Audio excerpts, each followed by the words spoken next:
So, mag-uumpisa tayo dito sa may immigration. So, where to go sa mga recycle, no? Ito yung immigration, and then katabi niya yung Family Mart. Yun. So, pupunta tayo doon sa recycle shop. Mga 5 minutes away from here. And yan yung station, Kohokoy Station. So, dyan kayo bababa. Yung immigration. Ayun. Matao. So, yun. Pupunta tayo sa may recycle shop.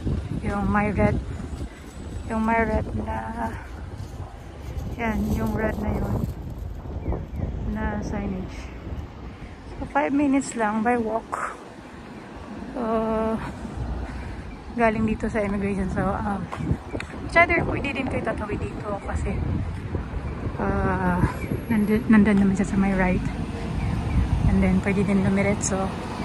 So, since green ang traffic light, hindi aabot. So, antayin natin. Dito, diretso sa may doon sa kabila. Traffic light. 5 minutes lang by walk. Ayun.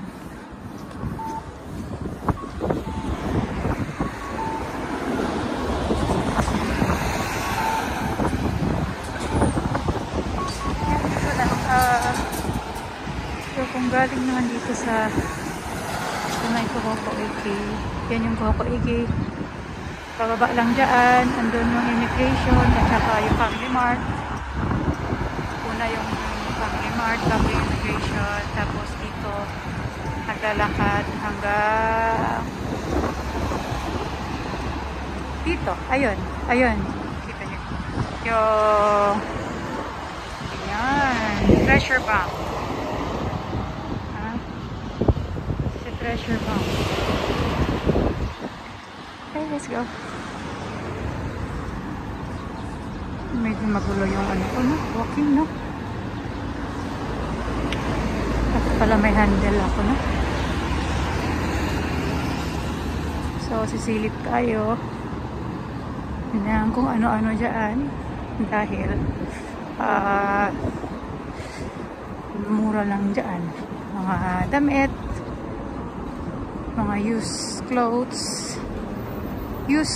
pero not abused kumbaga. And then sa mga appliances, marami din dyan, like ref, washing, gas, and kung ano pa. Ito nagre-red na yung diretso, so tatawid tayo dito sa may ano. Okay. Wala masyadong tao dito naglalakad. Dahil ganito lang talaga dito. So malapit lang siya sa immigration. At dahil doon naman ako nakatira,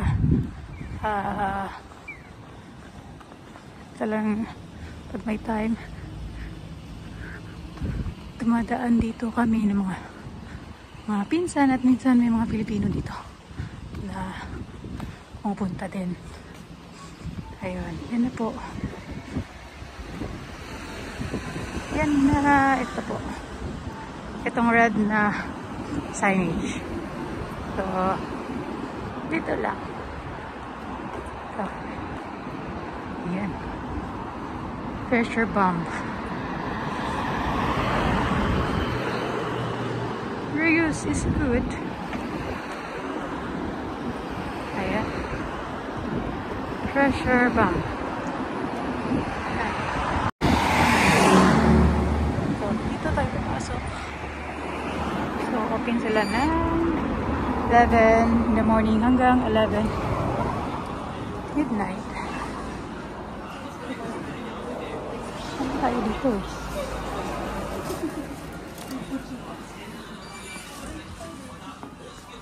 Ayan, may mga handle mo. More light required. Punta tayo sa taas dahil nandun yung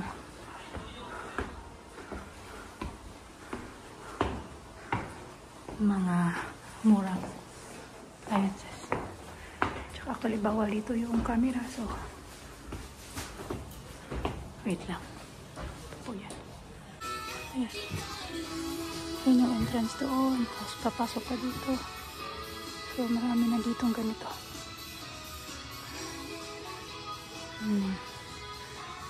So, ayan.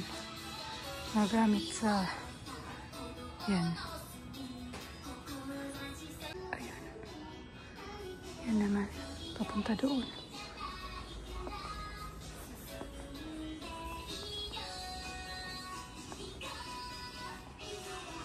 So, ito maraming mga ano dito actually. Murang damit. Lalo na sa long sleeve kasi talagang malamig dito. Ay, bawal talaga dito ang camera. Wait lang. Ayan po. Ayan. Ano tayo kasi may